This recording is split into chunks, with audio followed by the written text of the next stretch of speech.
Hello everyone, today I will show you how to fix a sleeping clutch. Look at that. Okay, let's do this. First, you need to check the cable and adjust this screw and fix the cable, and then do this. Pull the clutch lever and open the clutch case.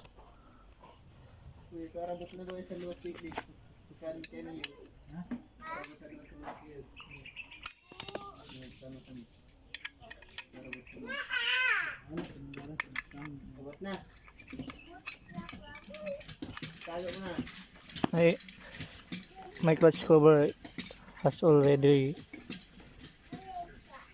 hole, so not necessarily to open the clutch cover, but I will show you if you don't have the clutch hole.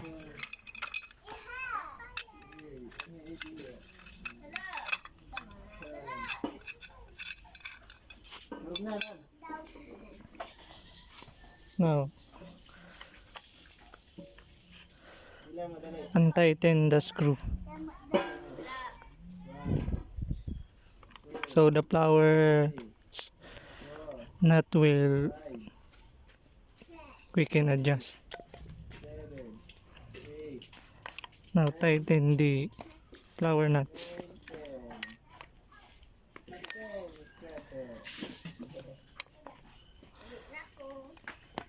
Now tighten the flower nuts.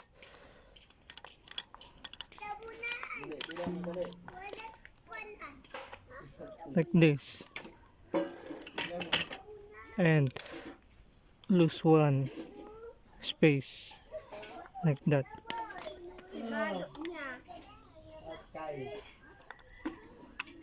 Loose one space for screw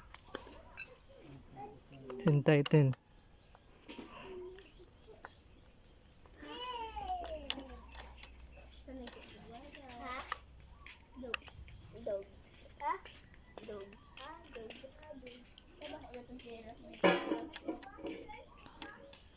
Now it's done. So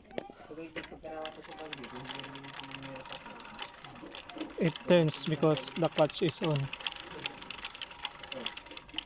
Now let's try to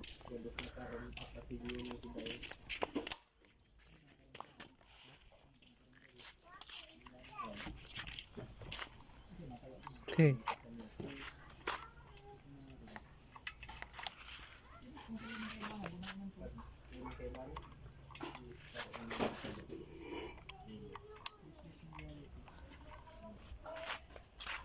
Let's check if it will sleep. So it's working. Now let's try to if we'll go to start.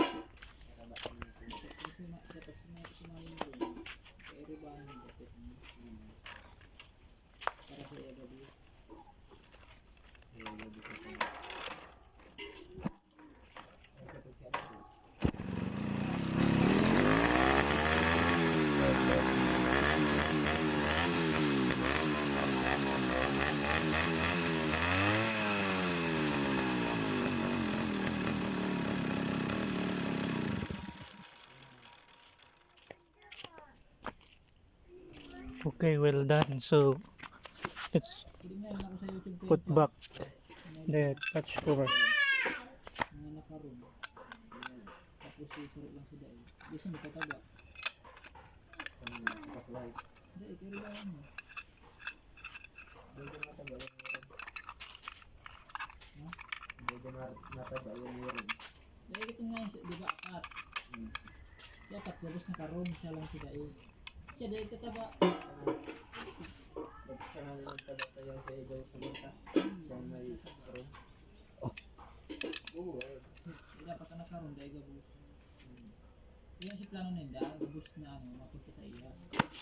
Now it's done. Thank you for watching. Like, share, and subscribe for more videos.